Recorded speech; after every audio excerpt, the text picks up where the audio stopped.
Nothing lasts forever under the moon. Even old, hard-headed Abrams as the U.S. The military finally calls its main battle tank M1 Abrams. Just think, its first production models came out of the factory gates back in 1980, of course. During those 40-odd years, the tank was upgraded several times. But those were cosmetic changes. Nothing fundamental in the vehicle, except that the caliber grew from 105.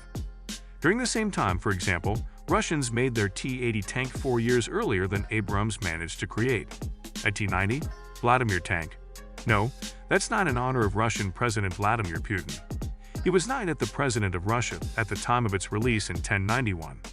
And then the T-14 Armata tank, which is generally the tank of the next fourth generation. This Russian challenge had to be met somehow. Moreover, the tension in the world is only growing, and no matter what they say, the tank remains the main tool for the seizure of territory. True, the American response, as we see it, was greatly delayed, but it's nevertheless followed. So meet the American tank AbramsX. While the general public can be content with, in fact, only a 15-second clip, which showed the company General Dynamics, the lead developer of the project. The presentation of the tank will be held at the AUSA 2022 exhibition, which will be held in Washington from October 10 to the 12th. But still, there's something to be learned from this video, and now our channel will tell you about this. The first thing that catches your eye is the brand new turret with a lower profile. Now, all modern Western tanks are, you might say, a head taller than Russian tanks. But in this case, being a head taller is not good, but bad.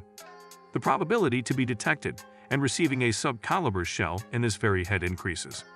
So, in ascending order, American M1 Abrams, a two-main tank 2375 nm. English Challenger, two main tanks 2490 nm.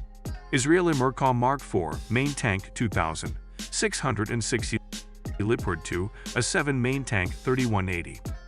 What about the Russian Vladimir? Its height is only 2230 nm. Frankly speaking, we don't understand why the difference in height between the Russian and, for example, German tanks is almost a meter. Are the Germans bigger than the Russians? No.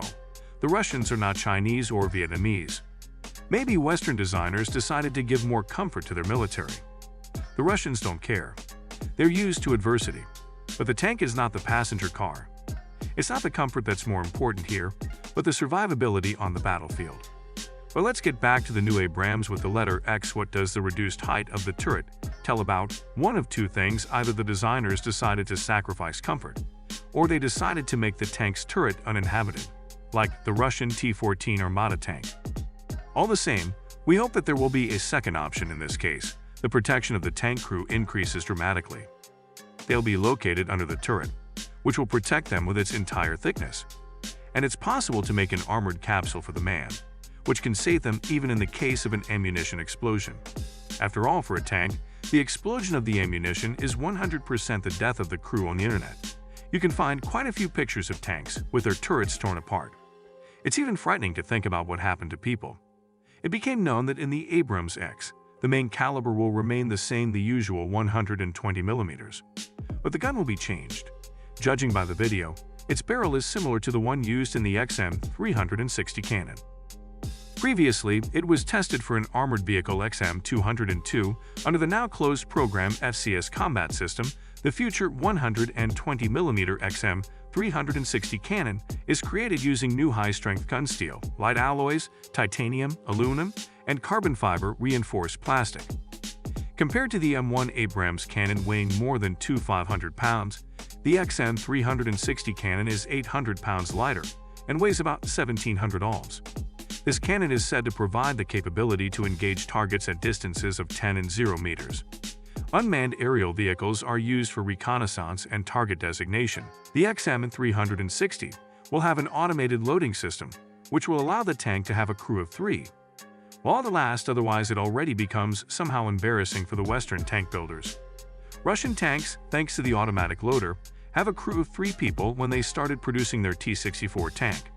And that was in 1972, half a century ago. Opponents of the automatic loader assert that without it, the rate of fire in the tank is higher.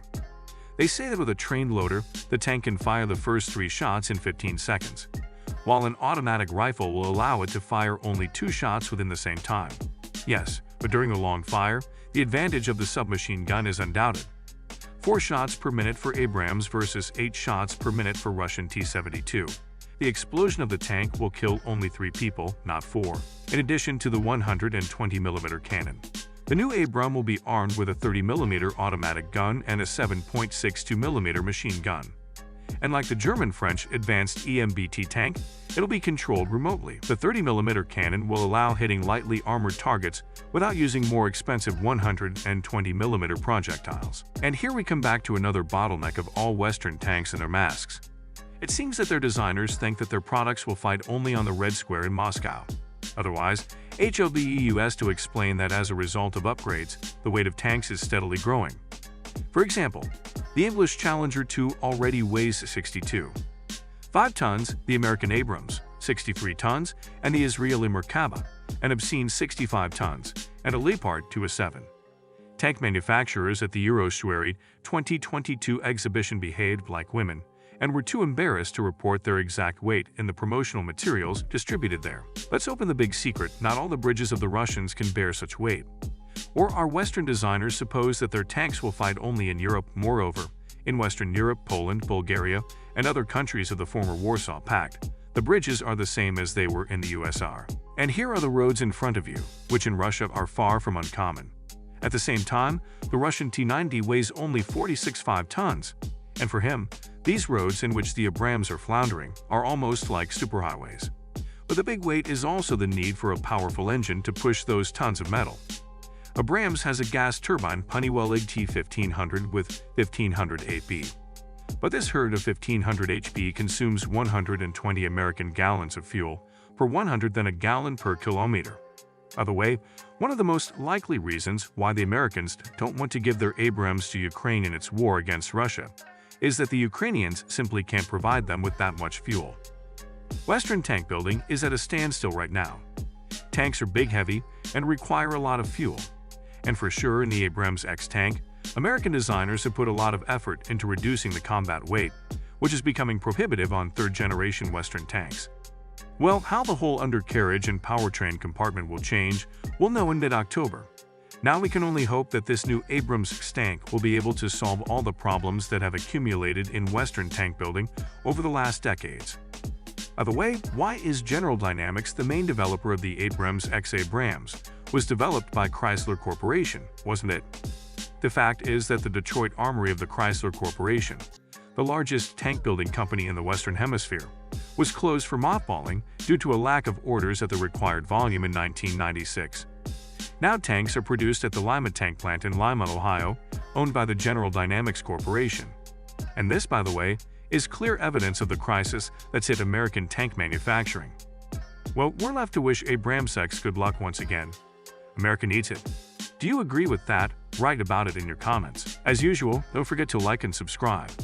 There are many interesting reviews ahead, including once again about Abrams. Surely after the exhibition, there will be much more about it.